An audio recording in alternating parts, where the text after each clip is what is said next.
It's a crime to be young. It's a crime to be wearing black.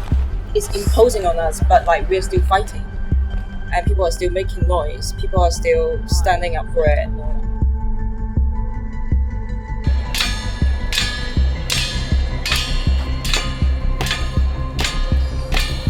I think this is going to be a long battle. No one knows what it is going to become like, but at least we still have each other